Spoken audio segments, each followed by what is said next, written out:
एक स्टूडेंट को अपनी तैयारी शुरू करने से पहले एक बढ़िया योजना बनानी चाहिए। देखो, योजनाओं के बिना आप लक्ष्य विहीन हैं। आपके पास में बढ़िया प्लानिंग होना चाहिए कि जैसे अभी आप वरिष्ठ अध्यापक की तैयारी कर रहे हो या अध्यापक की कर रहे हो या व्याख्याता की कर रहे हो, तो आपके पास एक प्रॉपर प्लानिंग होनी चाहिए कि मुझे किस तरह से काम करना है कि एटलीस्ट 3-4 बार सिलेबस पूरा हो जाए और बहुत सारा रिवीजन हो जाए, बहुत सारा आपकी प्रैक्टिस हो जाए। ये सारी चीज़ें आपको पहले से एक बढ़िया से योजना बनानी है। देखो, योजना बनाएँगे तभी अपन योजना लागू कर पाएँगे। अगर योजना बनाई ही नहीं है तो लागू क्या कर पाओगे? भले ही ये योजना आप दिमाग में बनाओ। जैसे जैसे मैं मान लो फर्स्ट ग्रेड की तैयारी कर रहा होता अभी या सेकंड ग्रेड की कर रहा होता, तो मुझे पता है मेरे पास में अभी 7 महीने हैं या 8 महीने हैं या 4 महीने हैं। तो मैं ऐसी प्लानिंग करता कि भई पहले 4 महीने मुझे एक बार ये कोर्स पूरा कम से कम 4 महीने में अधिकतम पूरा कर लूँगा। उसके बाद मैं ये करूँगा, उसके बाद ये करूँगा, ऐसे करके और परीक्षा से पहले मैं एक बार 15 दिन पहले एक बार फिर कोर्स पढ़ लूँगा। इस तरह से एक अच्छी प्लानिंग पहले आप करिए। प्लानिंग कर ली, प्लानिंग में क्या चीज़ें ध्यान रखनी है कि एटलीस्ट 3 से 4 बार सिलेबस हो।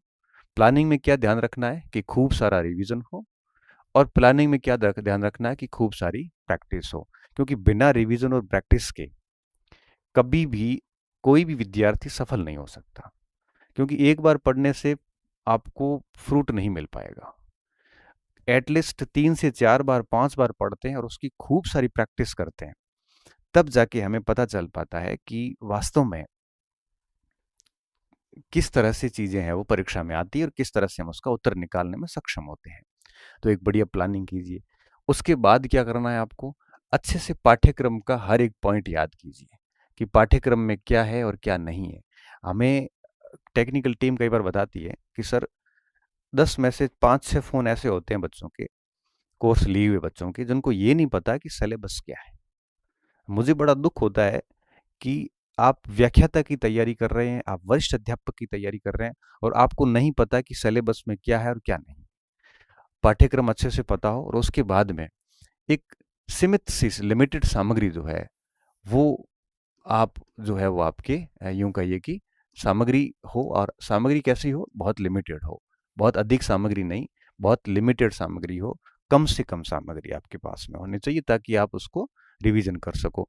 तो देखो, पाठ्यक्रम बढ़िया पढ़ लिया, सिलेबस पढ़ लिया और उसकी सामग्री को चयन कर लिया, फिर भटकना नहीं है। क्योंकि आप कहीं पे भी जाओगे ना, जैसे लाइब्रेरी चले गए, लाइब्रेरी में पास बैठा हुआ बच्चा जो है वो आपको भटका देगा, वो कहेगा ये किताब काम की नहीं है, आप ये लेके आ जाओ। क्यों? वो कौन तय करने वाला? वो तो खुद संघर्ष कर रहा है। उसको तो खुद को नहीं पता कि परीक्षा में कैसे पास करनी है। और अगर मान लो कर भी ली है, तो ज़रूर थोड़ी किसी ने परीक्षा पास कर ली वो सबसे वो बताएगा, वो सारा सही बताएगा। हमने तो टॉपर्स को बिकते हुए देखा है। यहाँ तक कि लोग सिलेक्शन के बाद अलग भाषा बोलनी शुरू कर देते हैं। पढ़ते कहीं और से, बताते कुछ और है। और मैंने चयनित स्टूडेंट्स जितने भी हुए हैं, हम बहुत नज़दीक से उनको नोटिस करते हैं। हम देखते हैं कि पढ़ क्या रहे होते हैं, नौकरी के बाद वो क्या अलग ही बताते हैं। तो क्यों भरोसा करना किसी के ऊपर? आपने अगर सामग्री अपनी चयन कर ली है, तो उसको भगवान मानिए और उसके ऊपर आप अंधे तरीके से लग जाइए। फिर अगर आप डाइवर्ट होते हैं, कोई भी आके एक लाइब्रेरी में आपके सहपाठी आपको डाइवर्ट कर रहा है, तो फिर हो गया काम, आप परिपक्व और समझदार विद्यार्थी तो नहीं है। ये कर लिया। उसके बाद क्या करना है? फिर उसके बाद इस योजना को लागू करना है और इतना तरीके से करना है कि आपकी योजना जो है वो ढंग से लागू हो। और अगर ढंग से योजना लागू हो गई, परीक्षा तक लगे रहना है, तो निश्चित तौर पे आप सफल हो जाओगे। और जितना इस मार्केट से दूर रहेंगे, उतना आपको फायदा होगा। अब इन सब चीज़ों के साथ साथ में और क्या बातें ध्यान रखनी है, ये तो आपको करना ही है। इसके अलावा हर दिन जब प्लानिंग करो, तो हर दिन कौन सी और बातों को ध्यान रखना, जैसे आ, सबसे पहले होता है पाठ्यक्रम को पूरा पढ़ना, पाठ्यक्रम पूर्ण करना। लिमिटेड सामग्री से आपने पाठ्यक्रम पूर्ण किया, आपके दिन का हिस्से में कम से कम पाठ्यक्रम पूर्ण करना, ये तो होना ही चाहिए। अब जैसे सुबह उठे, 5-6 घंटे आपने बढ़िया से सिलेबस पढ़ा, अब एटलीस्ट दिन में 1-2 घंटे प्रैक्टिस होनी होनी चाहिए। हर दिन पाठ्यक्रम पढ़ने के साथ साथ 1-2 घंटे एटलीस्ट 1-2 घंटे प्रैक्टिस होनी चाहिए। इस हेतु आपको क्या करना है, पीवाईक्यूज ले आओ बहुत सारे, प्रीवियस ईयर्स क्वेश्चंस जितने भी आते हैं मार्केट से ले आओ, और हर दिन एटलीस्ट 1-2 घंटे आपको क्या करना है, एक एक प्रश्न लिया और उसके ऊपर एनालिसिस करना है। देखो सॉल्व नहीं करना, एनालिसिस। एनालिसिस का मतलब क्या होता है, एनालिसिस का मतलब होता है कि जैसे प्रश्न आपने पढ़ा, प्रश्न पढ़ने के बाद पहले ऑप्शन मत देखो, आप खुद से आंसर निकालने की कोशिश करो कि इसका उत्तर क्या है। उत्तर निकाला, नहीं निकल रहा है, फिर ऑप्शन देखो। ऑप्शन देखने के बाद दूसरे ऑप्शन पे भी सोचो कि ए क्यों नहीं हो सकता, बी क्यों नहीं हो सकता, सी क्यों है, डी क्यों नहीं हो सकता। इस तरह से चारों विकल्प पे थोड़ा थोड़ा पूरा दिमाग लगाओ आप, तो आप 1-2 घंटे में मुश्किल से 30-40 प्रश्नों को बढ़िया से सॉल्व कर पाएंगे। और एटलीस्ट हर दिन आप में इतना होना चाहिए, क्योंकि जितने अधिक प्रश्नों को आप एनालिसिस करोगे, इससे एक तो आप मैच्योर हो जाओगे, परिपक्वता जैसे अपन कह सकते हैं। आपको पता लगने लग जाएगा कि प्रश्न कैसे आते हैं, प्रश्नों की भाषा को कैसे समझना है, प्रश्नों का उत्तर कैसे निकालना है। आपको समझ में आ जाएगा कि प्रश्न को अटेंड कैसे करना है, कौन से प्रश्न छोड़ने योग्य होते हैं, किस विषय वस्तु से किस जगह जाके आपको पढ़ना है ताकि प्रश्नों का उत्तर अच्छे से निकल सके। आप जितने अधिक एनालिसिस करोगे उतना आप कंटेंट को ठीक से डाइजेस्ट कर पाओगे कि कौन सी विषय वस्तु अपने पढ़ने योग्य है और कौन सी विषय वस्तु छोड़ने योग्य है। जितना अधिक एनालिसिस होगा उतना ही आपको अपनी पाठ्य वस्तु के ऊपर या जो आपके पास में आपकी जो सामग्री है उस पर आपका भरोसा बढ़ता जाएगा। इसलिए कहते हैं कि बहुत ज़रूरी होता है एनालिसिस करना, और डेली 1-2 घंटे।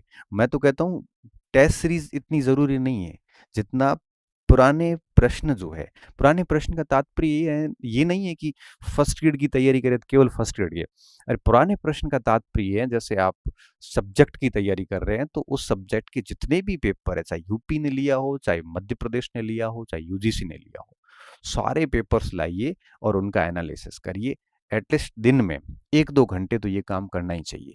जितना ज़्यादा एनालिसिस होगा उतनी आप में मैच्योरिटी आएगी, उतनी आपकी एक्यूरेसी बढ़िया आएगी और यही आपको समझदार बनाएगा। बाकी आप मूर्खों की तरह अगर पूरे दिन नोट्स या किताब में पढ़ ही रहे हो, उसकी अगर एनालिसिस प्रैक्टिस नहीं कर रहे हो, तो ये वो बात हो जाएगी कि गाड़ी के सारे नियम आपको आते हैं चलाने के, लेकिन आप ड्राइवर नहीं बन पाओगे। ड्राइवर तभी बन पाओगे जब आप सीट पे बैठ के उसकी प्रैक्टिस करोगे, एनालिसिस करोगे, तब जाके आप ड्राइवर बन पाओगे। स्विमिंग के नियम मुझे सब पता है, लेकिन मुझे स्विमिंग नहीं आती। क्यों नहीं आती? क्योंकि उसकी प्रैक्टिस नहीं है। इंग्लिश की ग्रामर के रूल्स हमें पता होते हैं, लेकिन हम इंग्लिश नहीं बोल सकते क्योंकि हमारी वो प्रैक्टिस नहीं है। वो सेम बात यहाँ पे भी लागू होती है। अब क्रिकेट के नियम पता होने से आप अच्छे क्रिकेटर नहीं हो सकते। उसी भांति अगर आपको अच्छा करना है एग्जाम हॉल में, तो पढ़ने के साथ साथ में प्रैक्टिस करना बहुत ज़रूरी है। और प्रैक्टिस पीवाई क्यूज कीजिए, जितने भी पीवाई क्यूज मार्केट में आते हैं आपने रूम में रखिए, और जैसे ही टॉपिक पूरा हुआ आप ये काम दिन में, मैंने कहा दिन में 3 चीज़ें ज़रूरी है। एक तो ये पाठ्यक्रम पूर्ण करिए, आप अपने रणनीति से चलिए कि भाई 2 घंटे ये पढ़ रहे हैं, 3 घंटे वो पढ़ रहे हैं, वो ठीक है, चल रहा है। मेजोरिटी ऑफ टाइम इसको दे दो, 5-6 घंटे दे दिए, बट 1-2 घंटे आपको पीवाई क्यू को देने हैं। अब आप मुझे कहोगे कि सर पीवाई क्यूज हम कर लेंगे, हम सर एनालिसिस भी कर लेंगे और हम ये सब चीज़ें कर लेंगे, लेकिन कौन सा पीवाई क्यूज करें? जिस सुबह जैसे आपने इतिहास पढ़ा है, इतिहास में आपने जैसे मिडाइवल पढ़ा है, तो शाम को एनालिसिस मिडाइवल का ही करे या किसका करे? तो मेरी रणनीति ये रहा करती थी, जैसे मान लो कि जनवरी है, जैसे मान लो, ठीक है, और जनवरी में जैसे मैंने आधुनिक भारत और विश्व इतिहास पढ़ा, और फरवरी आया, फरवरी में जैसे मैंने मध्यकाल शुरू किया, मान लेते हैं, तो मैं फरवरी के अंदर जो एनालिसिस करूंगा वो करूंगा आधुनिक भारत और विश्व का। क्यों? क्योंकि मेरे वो पूरा पढ़ा हुआ है और मैं पूरी फरवरी उसका एनालिसिस करता रहूंगा। इससे क्या होगा? इससे ये होगा कि फरवरी में मध्यकाल और एक और पार्ट ले लो, राजस्थान का ले लो, इसका तो मेरा पाठ्यक्रम पूरा हो जाएगा, और साथ साथ में जनवरी का पढ़े हुए का पूरा एनालिसिस होता रहेगा। और अब ये एनालिसिस करोगे तो इसका रिवीजन अपने आप साथ में होता जाता है। फिर जब मैं मार्च में 2 नए पोर्शन लूंगा, तो जनवरी और फरवरी का फिर मैं फरवरी के रिवीजन और एनालिसिस पे बल दूंगा।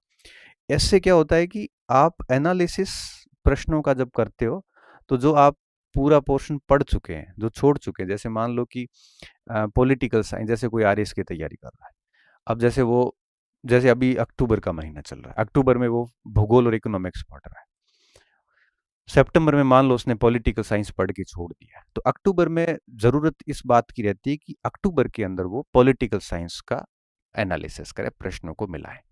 इससे क्या होगा कि दो सब्जेक्ट का पाठ्यक्रम चल रहा है और साथ में पीवाईक्यू पुराने वाले के चल रहे हैं, तो इससे क्या होगा कि साथ में बने रहोगे आप। तो इस हिसाब से कोशिश करनी चाहिए। और अगर कोई स्टूडेंट मैं कह रहा हूं कि 10 बार सिलेबस पाठ्यक्रम पढ़ ले और उसने अगर पीवाईक्यूज नहीं किए और उनका अगर एनालिसिस नहीं किया है, तो बहुत संभावनाएं हैं कि वो परीक्षा हॉल के अंदर गलतियां करके फेल होगा। ये तय बात है। भले आप दुनिया की सारी टेस्ट सीरीज दे दो, जब तक ये एनालिसिस नहीं होगा। अरे बच्चे तो क्या करते हैं, मैं देखता हूं कि प्रश्नों को देखते हैं, सीधा पीछे पेज मोड़ के उत्तर देख के लगा के चल जाते हैं। क्यों लापरवाही कर रहे हो ये? अरे एनालिसिस ये नहीं होता। प्रश्न के ऊपर जान लगाइए आप उत्तर निकालने की, तभी समझदारी आएगी, तभी दिमाग के ऊपर जोर डाला जाएगा कि क्या क्या चीजें याद करने की कोशिश की जाएगी। और आज की तारीख में मैं हमेशा कहता हूं कि मेहनती बच्चों की कोई कमी नहीं है। आपकी मेहनत पे मुझे कोई डाउट नहीं है, बट मुझे डाउट इस बात का कि आप ये चीजें नहीं करते। ये चीजें आप नहीं करते। और मैं बताऊं, हम लोग जब तैयारी करते थे, मेरा जो ग्रुप पढ़ता था, ईमानदारी से कह रहा हूं, हम लोग ऐसा कोई दिन नहीं जाता था जिस दिन 20-30 प्रश्नों का बढ़िया से डिटेल्ड एनालिसिस नहीं किया हो। जैसे कोई सिंपल प्रश्न आ गया हमारे सामने, तो वो भी देखते थे कि इसके उत्तर में ये क्यों नहीं है, ये क्यों है। एक एक ऑप्शंस के ऊपर पूरी माथापच्ची करते थे, 5-7 मिनट एक ऑप्शन को देते थे, और एक परिणाम ये निकलता था कि 1-1.5 घंटा। वो 1-1.5 घंटा कौन सा लेते थे हम? भोजन बनाते वक्त ले लिया, या बहुत पढ़ाई में मन नहीं था उस समय, या फिर खेल के आए थे या खेलने जा रहे हैं उस समय, थोड़ा 1 घंटा पहले मन नहीं है पढ़ने का, उस समय हम एनालिसिस का काम करते थे। और एनालिसिस के लिए हमने तय कर रखा था कि जो पोर्शन हम पूरा पढ़ के साइड में रख चुके उन्हीं को एनालिसिस करेंगे। अभी जो करंट का पढ़ रहे हैं, जैसे सुबह आपने आधुनिक भारत पढ़ा, शाम को अगर आप एनालिसिस करोगे तो एनालिसिस हो ही जाएगा, क्योंकि दिमाग पे जोर देने की जरूरत नहीं है। सुबह पढ़ा है तो शाम को सारे उत्तर आराम से निकलेंगे। ये एनालिसिस नहीं है। जनवरी का पढ़ा हुए का एनालिसिस फरवरी में करो, और फरवरी वाले का एनालिसिस मार्च में करो, और मार्च में जो पढ़ रहे हो उसका एनालिसिस अप्रैल में करो। पूरा कोर्स हो जाता है, फिर वापस उसको इस हिसाब से घुमा दो। तो एटलीस्ट एक दो, और ये कौन से एनालिसिस करने, ये योजना आपको बनानी है। बट ध्यान इस बात का रखना है कि सुबह पढ़े हुए का शाम को एनालिसिस करने की जरूरत नहीं है। ये एनालिसिस की आवश्यकता एटलीस्ट 15-20 दिन बाद में होनी चाहिए। इससे क्या होगा, पुराना सब्जेक्ट भी कनेक्ट रहेगा जो आपने पहले 1 महीने पहले पढ़ा है, और नए वाला भी साथ साथ में पढ़ते रहोगे। तो एक तो ये चीजें करें। इससे क्या होगा कि आपकी मेमोरी अच्छी हो जाती है, और आपको वो पॉइंट जो है ना, क्योंकि किसी भी परीक्षा में 50-60% सवाल जनरली रिपीट होते हैं। जनरली कह रहा हूँ, कोई जब आप कहोगे सर पॉलिटिकल साइंस में तो नहीं हुआ, अब देखो हर जगह ये बातें लागू नहीं होती, एक्सेप्शनल्स आर देयर्स, हर जगह होते हैं। परंतु मोस्टली ये होता है कि 50-60% सवाल इतिहास जैसे विषय में, भूगोल में मैं देखता हूँ रिपीट होते हैं। अब आप अगर इनका इतना बढ़िया एनालिसिस करोगे ना, तो किसी भी विषय की जो मेन मेन पॉइंट्स होते हैं वो कंठस्थ हो जाते हैं। और मेन पॉइंट कंठस्थ हो जाते हैं तो उसके बाद कुछ बिंदु ही आपको याद करने पड़ते हैं, तो परीक्षाओं को आप बहुत अच्छे से कर सकते हो। इसलिए ये चीजें बहुत जरूरी थी। आज की जनरेशन ये सबसे कम करती है, और अगर आप ये कर रहे हैं तो आप बहुत अधिक बेरोजगार नहीं रहने वाले। ये मैं आपको लिख के दे देता हूँ, जो मैंने ये पीवाई क्यूज एनालिसिस का जो तरीका बताया, अगर आप ये कर रहे हैं ना, तो निश्चित तौर पे आप बहुत जल्दी सफल होने वाले हैं। और तीसरी बात, रिवीजन। एक स्टूडेंट को अपने दिन के अंदर एटलीस्ट ये 3 चीजें शामिल होनी चाहिए, तभी ये लंबे समय तक याद रह पाएंगे, तभी रिवीजन मैनेज हो पाएगा, और तभी आप किसी भी परीक्षा को अच्छे से पास कर सकते हैं प्रॉपर प्लानिंग के साथ। टिल एग्जाम तक आप लगे रहते हैं। तो अब इसको कैसे मैनेज करना है, देखो। अब आपको पीवाई क्यू की तो बात होगी, 1-2 घंटे आपने इसको दे दिए, 5-6 घंटे आपने पाठ्यक्रम को दे दिए, है ना। पाठ्यक्रम पूर्ण करने का मतलब क्या होता है कि जो भी सिलेबस है, 100% सिलेबस है, उसको पढ़ना। जैसे आप, जैसे मान लो अध्यापक की प्रिपरेशन कर रहे हैं, तो अध्यापक का जो सिलेबस है उसको 5-6 घंटे देना, जिसमें आपने 3 सेगमेंट ले लिए। और इसमें ये ध्यान रखना होता है कि जब भी आप पाठ्यक्रम पढ़ो, तो कम से कम 50-60% सिलेबस एक साथ लेके चलो। ताकि क्या होता है, कॉन्फिडेंस रहता है। नहीं तो क्या होता है, जैसे कोई सामाजिक की तैयारी कर रहा है, अब पूरे दिन लोक प्रशासन पढ़ रहा है, और 10 दिन लोक प्रशासन पढ़ी, फिर समाज शास्त्र शुरू की, अब ऐसे करते करते वो 8वें सब्जेक्ट तक जाएगा, तब तक वो पहले वाला भूल जाता है। तो कोशिश ये करो कि एटलीस्ट जैसे 500 का है आपके सिलेबस टोटल मार्क्स का, तो 500 में से कोशिश ये होनी चाहिए कि आप लगभग 300 साढ़े 300 का सिलेबस डेली पढ़ें, लेके चलें साथ में। तो इससे क्या होता है कि 300 का मतलब ये नहीं है कि आप एक दिन में 300 कर लो, दूसरे दिन में 300, 2 दिन में कोर्स पूरा, वो नहीं कह रहा हूँ मैं कह रहा हूँ जैसे जैसे 300 का सेकंड पेपर है सामाजिक का, अब उसमें 40 की इतिहास आती है, 40 का भूगोल आता है, 40 का जैसे इकोनॉमिक्स, मतलब मोटा मोटा ये ऐसे 120 के आसपास का है। तो ये अगर आप दिन में ये 3 पोर्शन पढ़ रहे हैं, तो ये 40% ये हो गया, और कुछ फर्स्ट पेपर का पढ़ रहे हैं तो 60% हो गया। ये 60% एक साथ लेके चलिए आप। कुछ बच्चे पूरा 100% लेके भी चलते हैं, तो 100% लेके चलने में थोड़ी दिक्कतें होती है। तो पाठ्यक्रम पूर्ण कीजिए और इसमें कोशिश करिए 50-60% एक साथ लेके चलो। ऐसा नहीं हो 10-20% लेके पूरा महीना पढ़ो, फिर वो बहुत गलत प्लानिंग हो जाती है। 1-2 घंटे एनालिसिस कर लो। अब बात आती है रिवीजन की। अब रिवीजन किस समय करें, क्योंकि 6-7 घंटे पाठ्यक्रम पूर्ण करने में चले जाते हैं, 1-2 घंटे इधर चले जाते हैं, तो व्यक्ति में 8-10 घंटे क्वालिटी टाइम पढ़ाई होती है। इससे अधिक वैसे होती नहीं है, और इससे अधिक कोई बैठता है तो वो कोई या तो यूनिक हो सकता है या दिखावा कर रहा होता है। बाकी जनरली 10 घंटे से अधिक पढ़ाई मैंने मेरे से तो कभी हुई नहीं, और मैंने किसी को करते हुए मेरे किसी साथियों को मैंने देखा नहीं। और फिर भी कोई कर रहा है तो फिर कोई ऐसा अपवाद हो सकता है। बाकी दिमाग की क्षमता है ना, वो 8-10 घंटे की है। तो इससे अधिक फिर वो ठीक है, बैठे रहो बल्ली बड़ी, याद होता नहीं है, इतना मैंने नोटिस किया है। अब आप मुझे कहोगे सर ये 2 चीज़ें तो हमने बढ़िया से कर ली, फिर रिवीजन हम कब करें, टाइम ही नहीं मिलता। तो रिवीजन के लिए 2-3 ऑप्शन है हमारे पास में। हम क्या कर सकते हैं, जैसे सोमवार मंगल बुध गुरु शुक्र ऐसे पढ़ लिया बढ़िया, शनि रवि 2 दिन बढ़िया रिवीजन कर लिया कि पीछे 4 दिन क्या पढ़ा था। एक ये तरीका हो सकता है 5-2 का, जैसे मैं कई बार कहता हूँ कि 5 दिन सप्ताह में पढ़ लो, 2 दिन रिवीजन कर लो। दूसरा ये तरीका हो सकता है कि 3 सप्ताह पढ़ लो, लास्ट चौथे सप्ताह महीने भर के अंत में बढ़िया पूरा एक बार देख लो वापस कि पिछले पिछले 3 सप्ताह में हमने क्या पढ़ा, या 20-25 दिन जो पढ़ा उसको लास्ट में 4-5 दिन कर लो। तो 3 सप्ताह पढ़ लो, चौथे सप्ताह रिवीजन कर लो, और एनालिसिस साथ में चलते रहने दो। ये किया जा सकता है।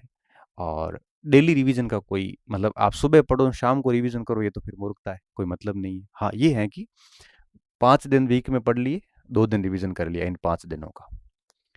या फिर ऐसे कर लो 21 दिन जो पढ़ा लास्ट, या 21-22 जो भी 3 सप्ताह पढ़ा, वो लास्ट चौथे सप्ताह में उसका पूरा रिवीजन कर लो।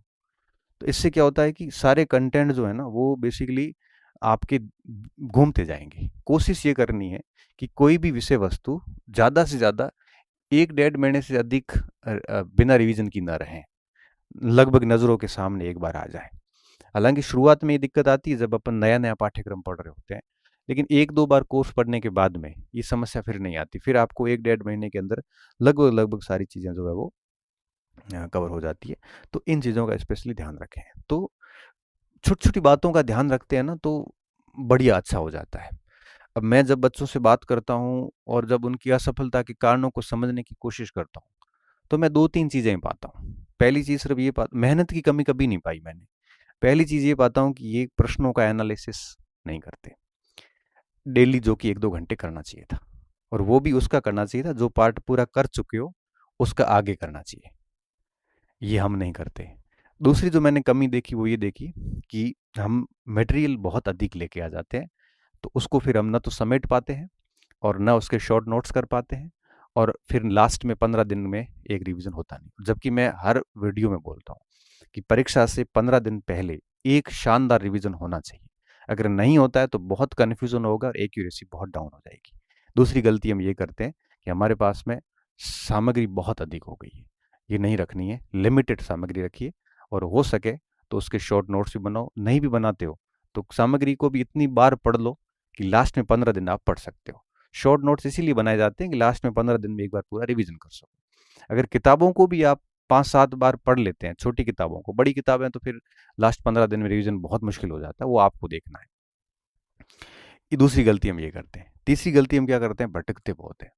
हमें सुबह हमारा माइंड सेट अलग काम करता है, शाम को अलग करता है। कोई तीसरी परीक्षा आती है, हम भटक जाते हैं। जबकि होना क्या चाहिए कि आज आपने तय कर लिया तो फिर उस पे अडिग रहें परीक्षा तक, 1 साल परीक्षा हो चाहे 1.5 साल बाद परीक्षा हो। मार्केट आपको भटकाना नहीं चाहिए। अगर आपको लगता है कि आप इतने कमजोर है कि आपको कोई भी भटका रहा है, तो आप उन सारी दुनिया से बाहर हो जाइए, उस एपी सेंटर से बाहर हो जाओ आप। और आप किसी बाहर कोर एरिया में मत रहो, कोर एरिया मत रहो, बफर एरिया में चले जाओ। कोर एरिया क्या होता है?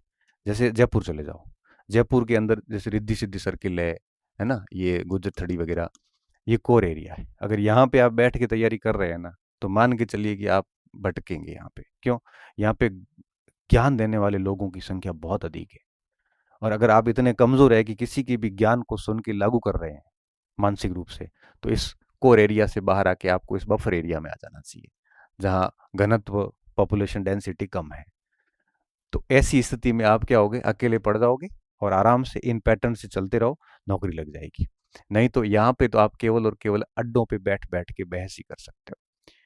और यहाँ पे अब आप मुझे कहोगे सर आप बाढ़ में बैठे बैठे कैसे कह सकते हो? मुझे पता है, मुझे पता है, क्योंकि मेरे बहुत सारे विद्यार्थी वहाँ हैं। मैं बात करता हूँ विद्यार्थियों से, मैं सुनता बहुत अधिक हूँ। केवल वीडियो आती तभी मैं बोलता हूँ, बाकी मैं सुनता ही हूँ। और मुझे सब पता है कि क्या होता है, क्योंकि एक दौर हमने भी यहाँ गुजारा है। तो अगर ऐसी स्थितियां हैं तो कोर सेंटर से बाहर आइए, बफर सेंटर में चले जाइए, जहाँ पे कम से कम भीड़ होगी, और वहाँ पे बैठ के शांति से अपने कंटेंट को लेके इस पैटर्न से चलिए। 1-2 साल बढ़िया मेहनत करोगे तो नौकरी लग जाएगी, ये सीटों की शिकायत रहेगी नहीं। नहीं तो कम सीटों का वगैरह का सब चलता रहेगा। ठीक है? अब आप मुझे कह सकते हो सर 25,000 तैयारी करने वाले, सीरियस तैयारी करने वाले, सीट 1000 होगी तो 24,000 तो बाहर होना ही है। सही बात है। और मैं ये मानता हूँ कि पास होने वाला और सीरियस तैयारी करके फेल होने वाला, दोनों का लेवल बराबर है। ध्यान से सुनना, पास होने वाला और सीरियस तैयारी करने वाला, सीरियस तैयारी करके फेल होने वाला, दोनों का लेवल बराबर है। फिर चयन किस बेस पे हुआ है? चयन हुआ समझदारी के बेस पे। जो पास हो गया उसने बहुत प्रैक्टिस करी है, और थोड़ा बहुत उसका नसीब भी होता है, सीधी सी बात है। और जो फेल हुआ उसने या तो प्रैक्टिस नहीं की, एनालिसिस नहीं की, कुछ कमियां रह गई जिसकी वजह से वो बाहर हो गया, लेकिन वो बाहर ज़्यादा समय तक रहेगा नहीं, वो फिर अगली वैकेंसी में हो जाएगा। ये बहुत तय बात है। और एक मैं कहता हूँ, कई बार मैं भाषण में बोलता हूँ कि जो बच्चे सब जगह दिखते हैं ना, ये कोर एरिया की बात है, जो बच्चे सब जगह दिखते हैं वो लास्ट फाइनल पीडीएफ की अंदर जो रोल नंबर आते वहां नहीं दिखते। और जो कहीं नहीं दिखते हैं वो लास्ट के अंदर जो रिजल्ट की पीडीएफ आएगी उसके रोल नंबर में दिखते हैं। तो आप देखना, जो बहुत पॉपुलर लोग हैं, जो बहुत ही छाए रहते हैं कि हम बहुत ब्रिलियंट है, इसका तो पक्का ही सिलेक्शन है, वो बच्चा फेल होता है। क्योंकि वो सब जगह दिख रहा है ना, वो फिर लास्ट में नहीं दिखेगा रिजल्ट में। पास ऐसे ऐसे लोगों के नाम आएंगे जो आपने सुने भी नहीं होंगे, क्योंकि वो बात पहले कहीं नहीं दिखे, वो अब दिखेंगे। इसलिए इस लास्ट लाइन को ध्यानपूर्वक सुना है आपने तो जीवन में लागू करना और खूब मेहनत करना तरीके से, कोर एरिया से दूर रहते हुए, डेफिनेटली आप सिलेक्शन लेंगे। आपको कोई फालतू शिकायतें नहीं रहेगी, और ईमानदारी से मेहनत करोगे तो उतना मिलेगा जितना आप डिजर्व करते हैं। बहुत बहुत धन्यवाद विद्यार्थियों, अच्छे रहिए, मस्त रहिए और पढ़ते रहिए।